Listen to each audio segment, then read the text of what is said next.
Okay, तो question समझ में आया कि हम लोगों को how to calculate working capital from the following information. और ये इंफॉर्मेशन कुछ हम अभी आपको जो नोट करवा रहे हैं उसके बेसिस पर आपको वर्किंग कैपिटल क्या करना है, कैलकुलेट करना है। जिसमें फर्स्ट आइटम बोले हैं cash, cash in hand, cash at bank, stock, debtor, creditors, prepaid expenses, rent receive in advance, rent received in advance 5,000, rent received in advance 5,000, outstanding income is rupees 3,000, outstanding income, or you know that outstanding income is also known as accrued income, accrued. Outstanding income is rupees 3,000. Next, bill receivable, bills receivable, जिसको short form बच्चे हम लोग क्या कहते हैं, BRB कहते हैं, is rupees 10,000. Next, bills payable 15,000. Short term loan,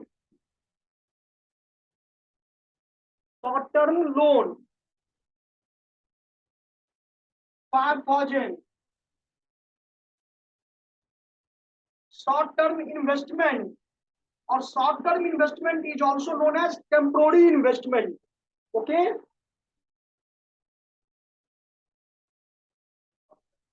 short term investment is rupees 10,000. कितना डेटा हो गया, चलो बनाओ जल्दी से, जल्दी से बना के सही बच्चे दिखाओ। ओनली फॉर 5 मिनट, 5 मिनट से ज्यादा नहीं लगना चाहिए। कोई ऐसा डेटा है इसमें जो किसी बच्चे को नहीं समझ में आया हो?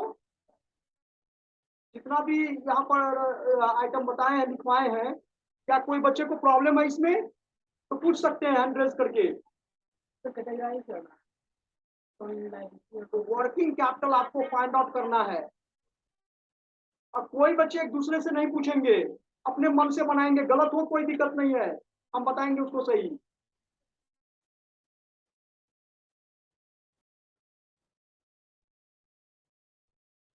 और ये 5 मिनट में बहुत सफिशिएंट टाइम है, बन जाना चाहिए क्वेश्चन।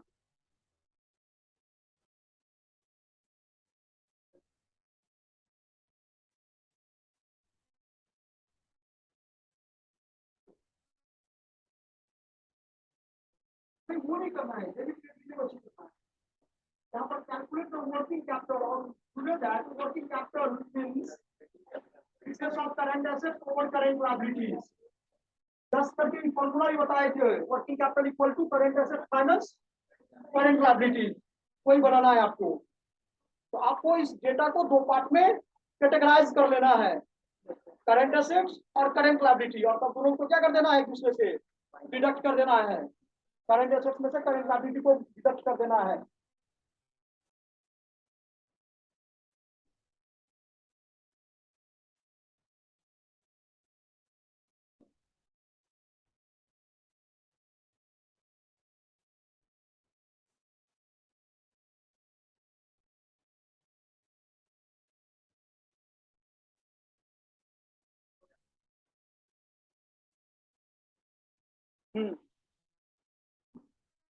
हालांकि जो पहले एक दो कॉपी हम चेक कर देंगे।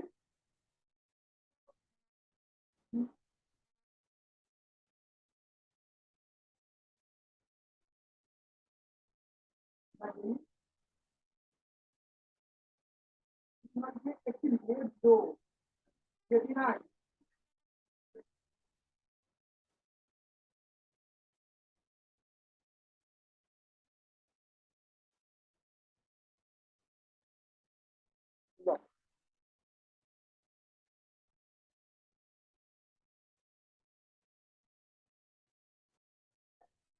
यस, कितना आंसर आया है? 3030 ना, 1313।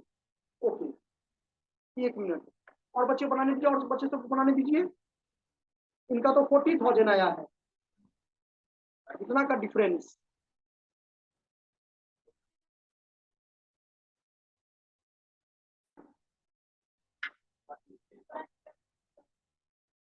$27,000।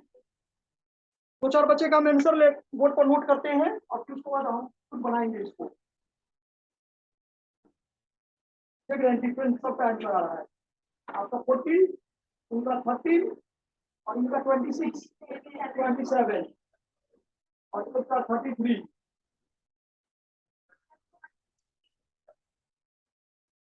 यानी एक मत नहीं है।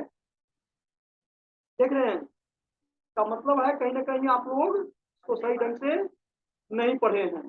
इसी में से किसी का एक का सही होगा, इसी में से किसी एक का क्या होगा, सही होगा। लेकिन खुद जब हम बनाएंगे तभी, ये तो बुक से हम दिए नहीं है क्वेश्चन, तो तुरंत आंसर देख लीजिए और आपको बता देंगे कि ये आंसर इतना है, तो हमको भी खुद बनाना पड़ेगा ना।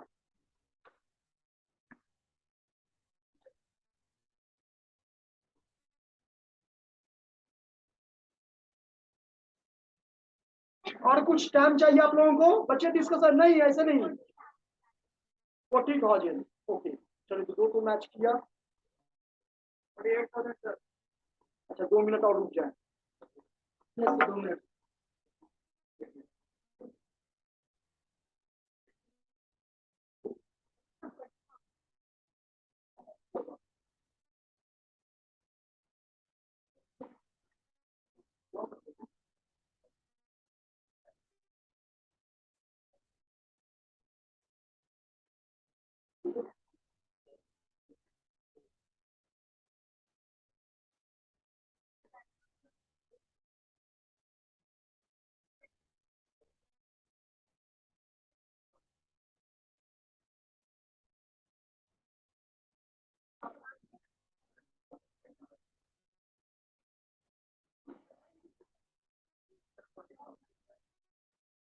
40,000।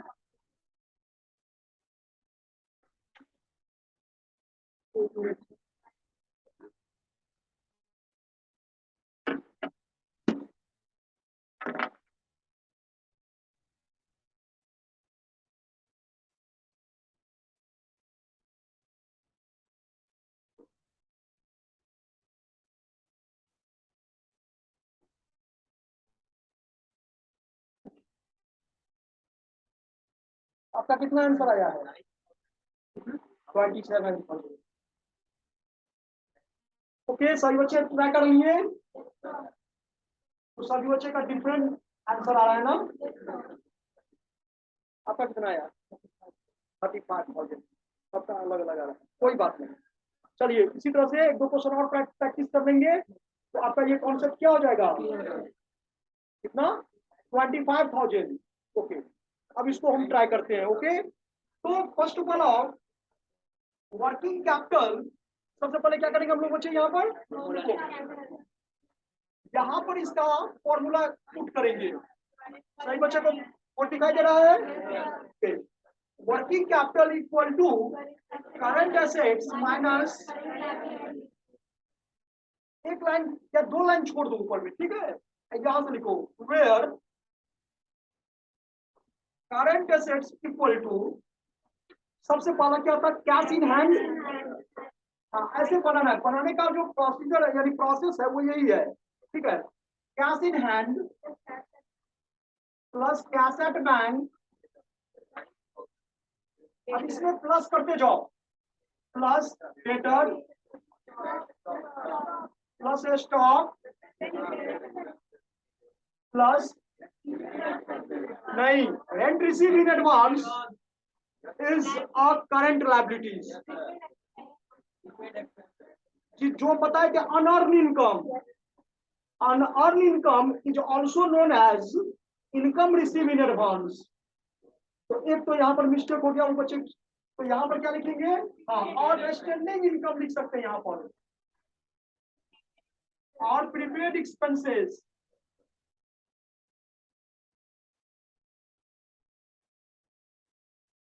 और शॉर्ट टर्म इन्वेस्टमेंट, आप कहीं पर पैसा जमा किए हो तो, हाँ, टेम्पोररी, तो कभी भी आप with in one accounting year क्या कर सकते हो। देखो करंट एसेट्स का हम डिफिनेशन में आपको यही बताए हैं कि जिसको वन अकाउंटिंग ईयर के अंदर में क्या कर लो, कैश में कन्वर्ट कर लो। तो शॉर्ट टर्म इन्वेस्टमेंट, अब जैसे इतना समझ में आ जाएगा, बिल रिसीवेबल नहीं बता लिखे हैं तो इसमें प्लस कर दो PR। एक मिनट, पर ये डेटा हो गया, कोई दिक्कत है इसमें। अब जब इतना नोट कर लिए है तो इसका फिगर क्या करेंगे, यहाँ पर ऐड कर दो। बोलो क्या सीनन कितना है।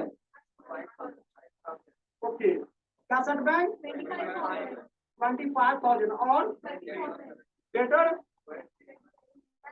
डेटर कितना है, कोई एक बच्चे बताओ डेटर कितना बताओ तो 25,000। उसके बाद डेटर के बाद स्टॉक कितना है, उसके बाद आउटस्टैंडिंग इनकम 3,000। उसके बाद प्रीपेड एक्सपेंसेस,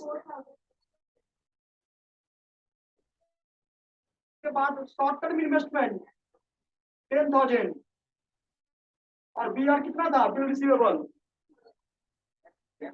10,000। सबको ऐड कर दीजिए।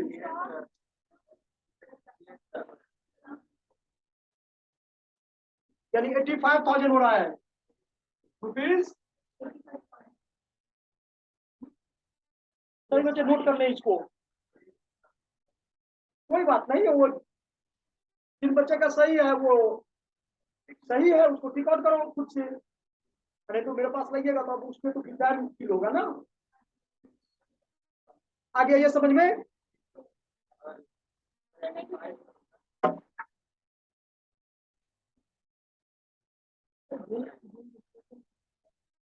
टेबल, टेबल होगा करेंट लायबिलिटी। करेंट लायबिलिटी जो भुगतान करना है, पे करना है। तो बिल्स जो पे करते हैं, टेबल मतलब क्या, टोटल अमाउंट कितना पे करना है।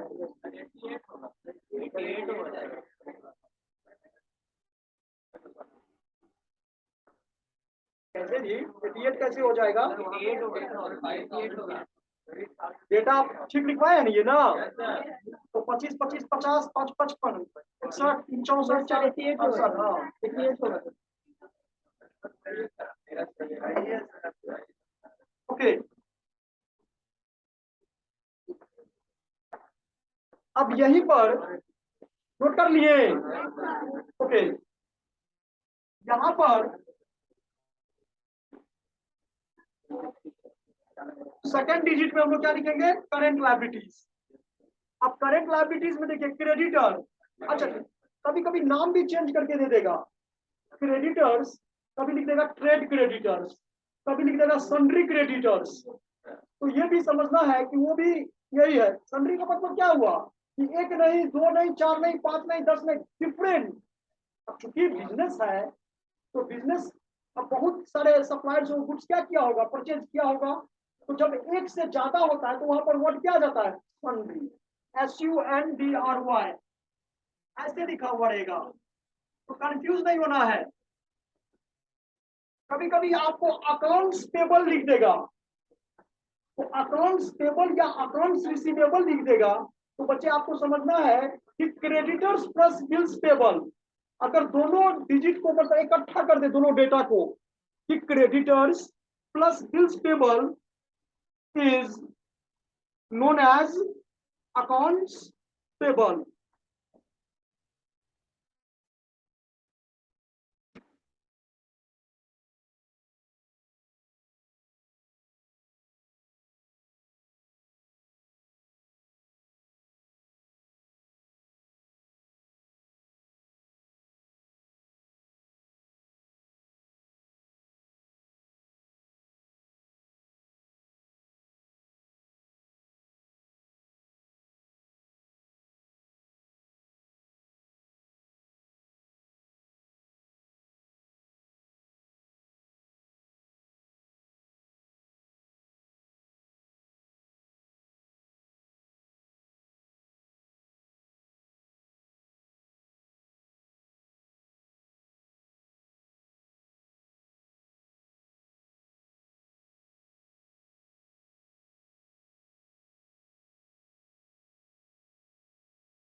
तो यहाँ पर क्या हो गया कि करंट लायबिलिटीज में डेटा बोलो तो सबसे पहले क्रेडिटर था ना, लिखेंगे creditors, bills payable, outstanding expenses भी दिए थे।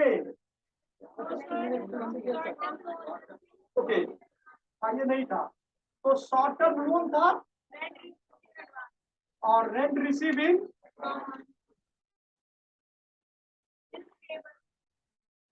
Creditors, bills payable, short term loan और रेंट रिसीविंग एडवांस, इतना ही था ना। इसमें कभी कभी आपको प्रोविजन फॉर टैक्सेशन भी हो सकता है, प्रोपोज डिविडेंड भी हो सकता है, तो ये सब भी करंट लायबिलिटी के कैटेगरी में, हालांकि वो प्रोविजन के टॉपिक में है लेकिन एज्यूम कर लिया जाता है इसको करंट लायबिलिटी। ठीक है, अब बोलो कितना डेटा है, क्रेडिटर कितना है 30,000 प्लस बिल्स पेबल कितना है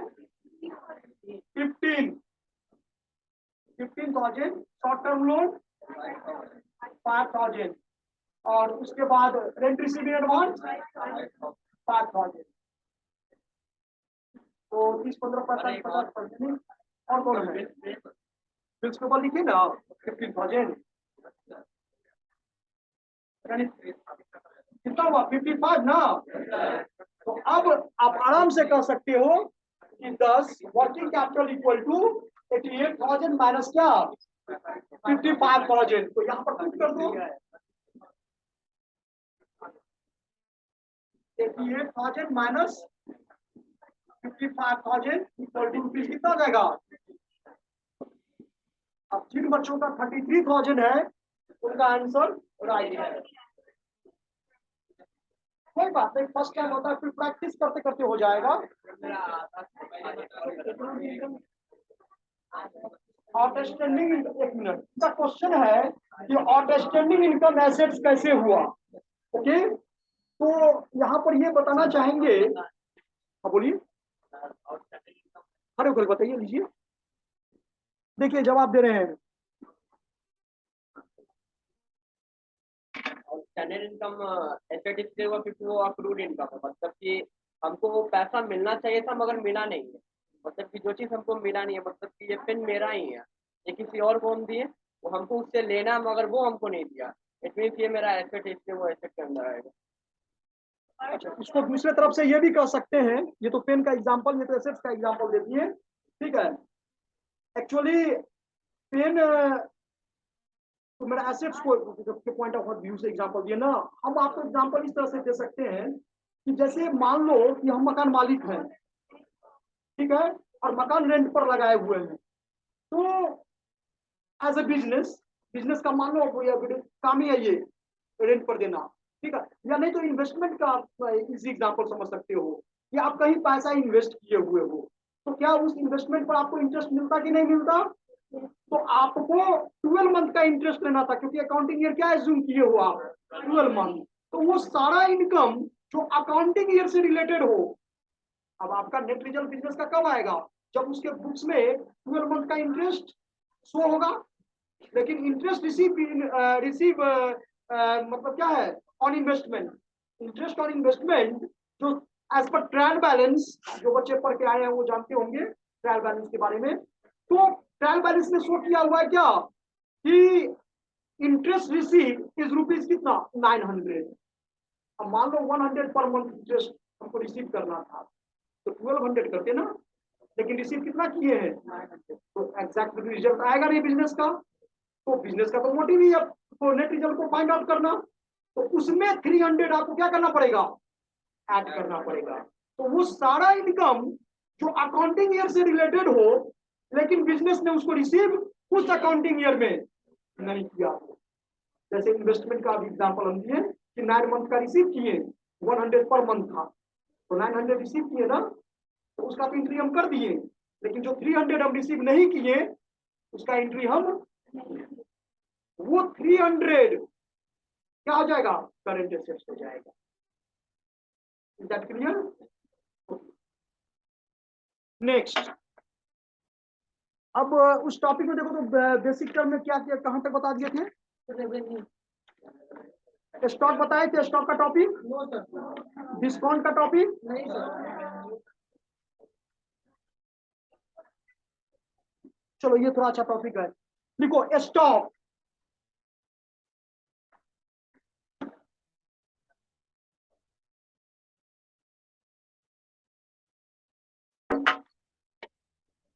आप लोग बच्चे अनसोल्ड गुड्स जानते हो?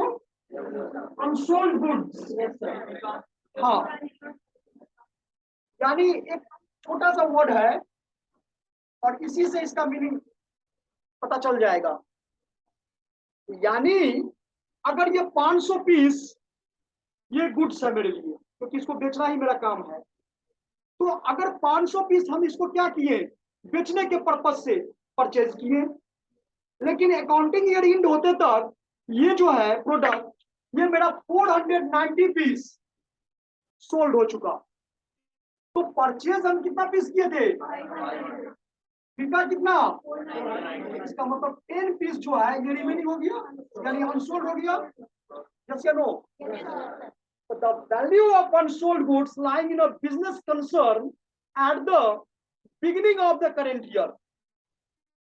Language, the value of unsold goods lying in a business concern at the beginning of the current year is called opening stock, क्योंकि बिगिनिंग लगाए हैं वर्ड, ठीक है।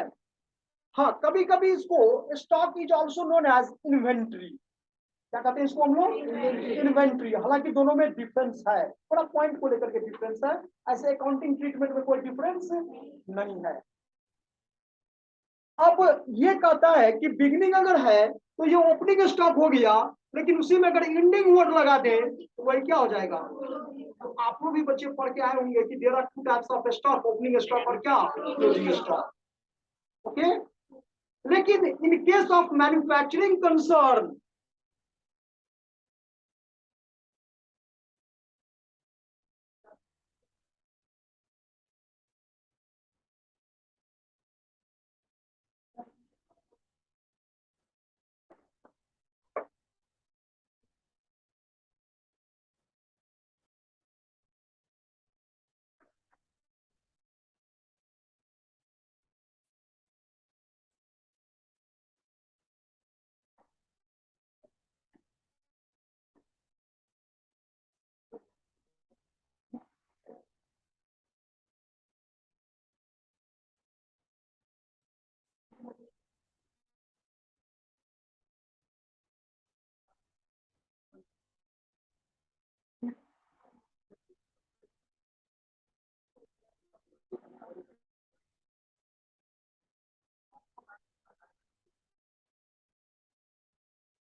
तो फिर से सुन लो एक बार, फिर हम ऐसे ही पूछेंगे। क्या समझाए कि स्टॉक का जो मीनिंग है वो यहाँ पर ये कह रहा है कि the value of unsold goods lying in a business concern at the beginning of the current year is called opening stock and ending of the current year is called क्या, क्लोजिंग स्टॉक।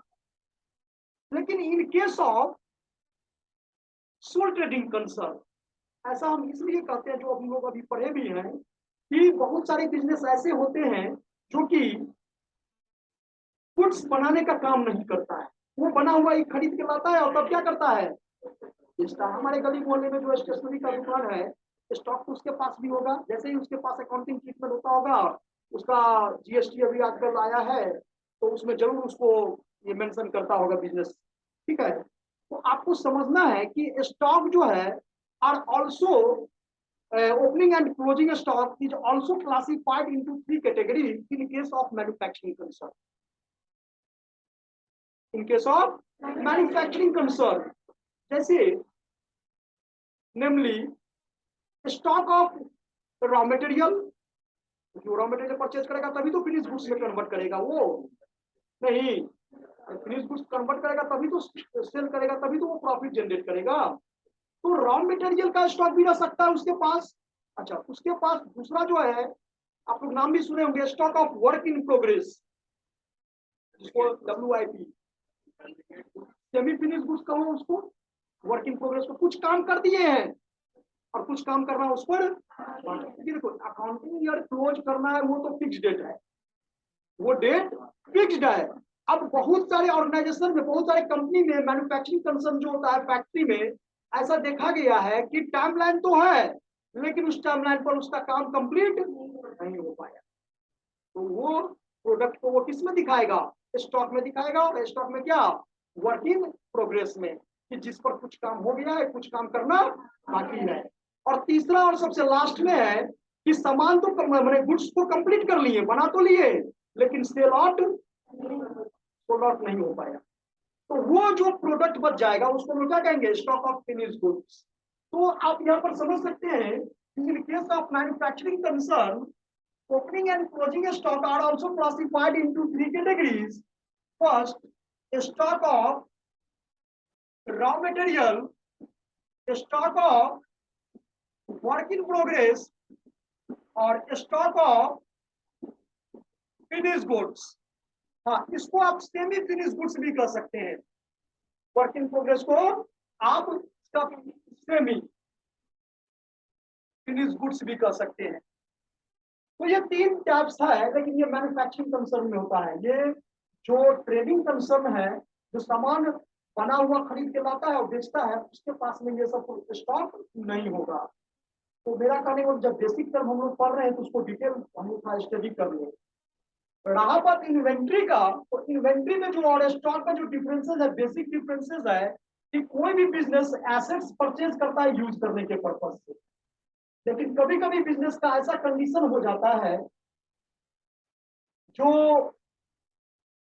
मतलब मन तो बना लिया कि assets को क्या करना है, क्योंकि फिनेंशियल कंडीशन ठीक नहीं है और बिजनेस को लाइन पर भी लाना है। तो उस कंडीशन में अभी बताए थे कुछ दिन पहले ही कि 60% और 40% फिक्स्ड एसेट्स में ज्यादा पैसा क्या करता है, वो कैपिटल का इन्वेस्ट करता है, ताकि कभी ऐसा कंडीशन आ जाए तो उसमें, उस केस में हम फिक्स्ड एसेट्स को बेच करके और फिर से बिजनेस में क्या कर दें, उसको इन्वेस्ट कर दें। तो मन बनाया है लेकिन वो एसेट्स नहीं बिक पाया, वो जो पड़ा जाता है उसको हम लोग क्या कहते हैं, इन्वेंट्री के कैटेगरी में रखते हैं। ऐसे कोई ज्यादा डिफरेंस नहीं है। समझ में आया ये पॉइंट? नहीं समझ में आया? जैसे कि बिजनेस का फिनेंशियल कंडीशन ठीक नहीं है और वो मन बना लिया कि हम मेरे पास जो भी फिक्स्ड एसेट्स है उसमें से कुछ फिक्स्ड एसेट्स को क्या करेंगे, लाइक फर्नीचर है ना, मशीन, बिल्डिंग, लैंड, जो भी उसका फिक्स्ड एसेट है, कुछ पार्ट को वो बेच करके फिर से पैसा, चूंकि पैसा आएगा तभी तो बिजनेस में, आप नाम भी सुने होंगे एडिशनल कैपिटल, ठीक है, पैसा बीच में भी लगाना पड़ता है बिजनेस में। तो वो पैसा आएगा कहां से? तो अपने एसेट्स को बेच करके वो क्या करता है, फिर से इन्वेस्ट करता है। तो जब मन बना लिया कि एसेट्स को क्या करना है, बेचना है, लेकिन किसी कारणवश वो एसेट्स अकाउंटिंग ईयर के एंड तक नहीं बिक पाया, तो वो उसको स्टॉक के कैटेगरी में रख दिया जाता है कि हाँ, इसको तो मन बनाए बेचना है, लेकिन चलो इस अकाउंटिंग ईयर में नहीं बिका तो कोई बात नहीं, इसको अगले अकाउंटिंग ईयर में क्या करना है, तो इस साल का क्लोजिंग तो अगले साल का क्या हो जाता है, ओपनिंग। हाँ, जो न्यू बिजनेस है उस न्यू बिजनेस का कभी भी ओपनिंग स्टॉक नहीं होगा बच्चे, याद रखना। ओपनिंग स्टॉक उसी बिजनेस का होता है जो बिजनेस एकदम चलता रहा है, क्योंकि अभी स्टार्ट ही था, पिछले साल तो उसका बिजनेस ही नहीं था। अब इस साल वो स्टार्ट किया बिजनेस, मान लो 1 जुलाई को स्टार्ट किया और अकाउंटिंग ईयर अप्रैल टू क्या है, मार्च है, तो 1 जुलाई को स्टार्ट किया, तो उस डेट में उसके पास स्टॉक होगा क्या, नहीं होगा। क्यों नहीं होगा? क्योंकि उसका प्रीवियस ईयर में बिजनेस ही नहीं था। क्योंकि ये तो एकदम साफ शब्दों में समझ लो कि जिस बिजनेस के पास में क्लोजिंग स्टॉक होगा प्रीवियस ईयर में, उसी बिजनेस का ओपनिंग स्टॉक होगा क्या, करंट ईयर में।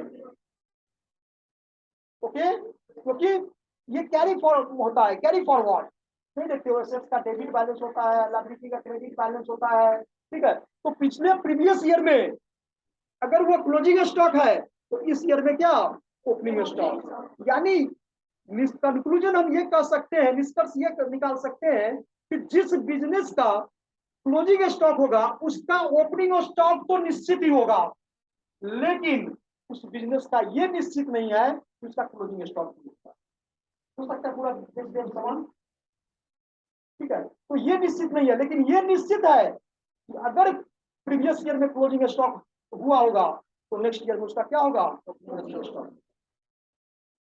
और बहुत सारे बिजनेस तो देखते हो कि ये क्या कहते हैं मुर्गी पालन सब भी जो जिंदा है ना, हाँ ये सब फार्म जो चलाता है, बकरी पालन जो भी अपना करता है, गवर्नमेंट के फिशरी भी होता है उसमें, तो उसमें उसको लाइव स्टॉक कहते हैं, क्या कहते हैं, हाँ, तो उसमें लाइव स्टॉक हो जाता है।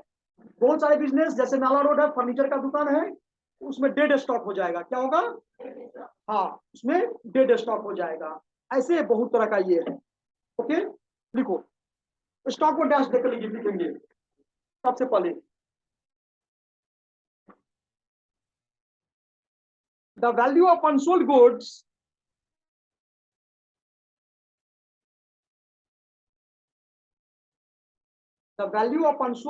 lying in a business concern, lying,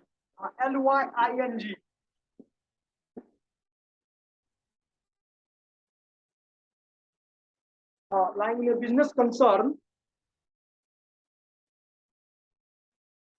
on any given date,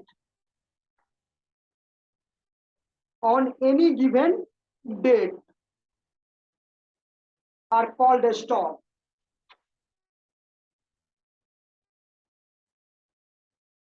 On any given date are called a stock. A stock is also known as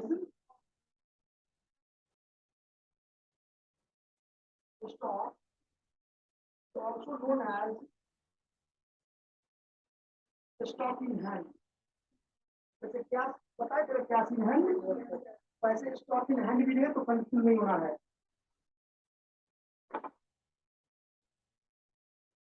और इसी में ओपनिंग और क्लोजिंग को आप ये कर दोगे तो वो क्या आ जाएगा आपका ओपनिंग स्टॉक और क्या, हाँ the value of unsold goods lying in a business concern at the beginning of the current year.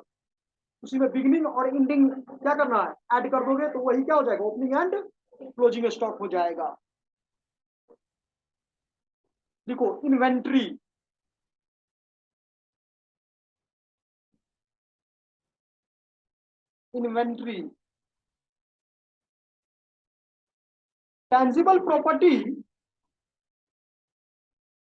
tangible property held for sale,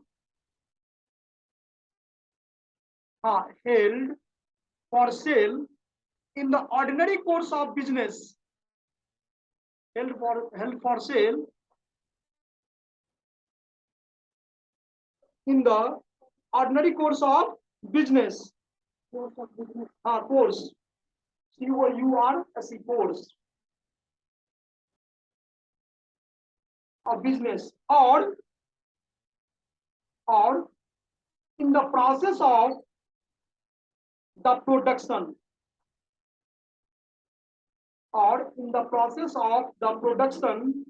for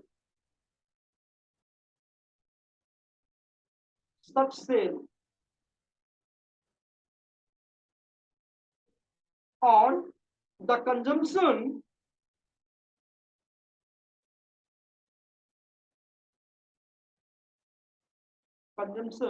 in the production,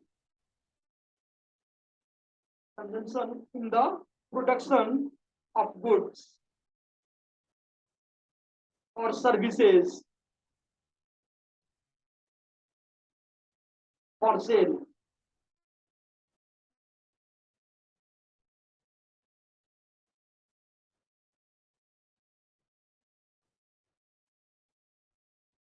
और को देखो तो समझ में आया, हाँ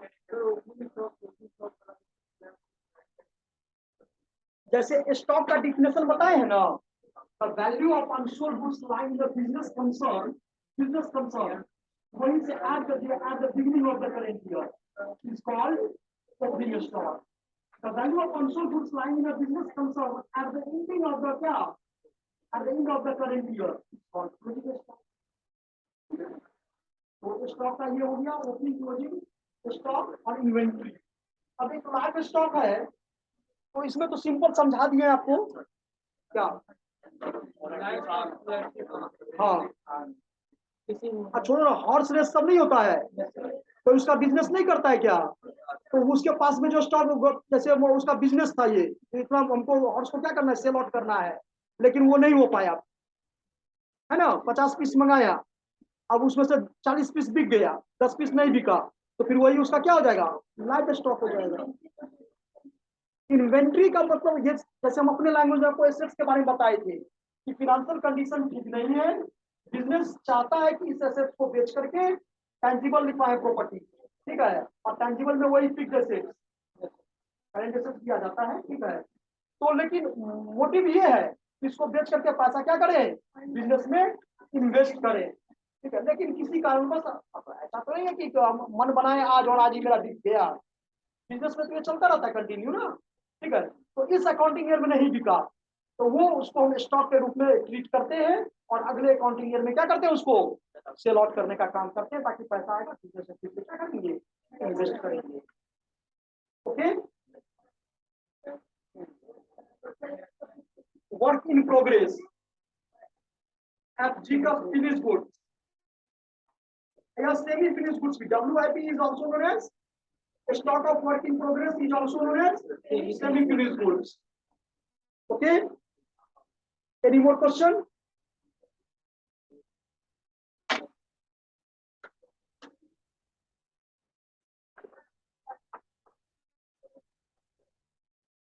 Okay, बच्चे. Thank you all of you. Thank you sir.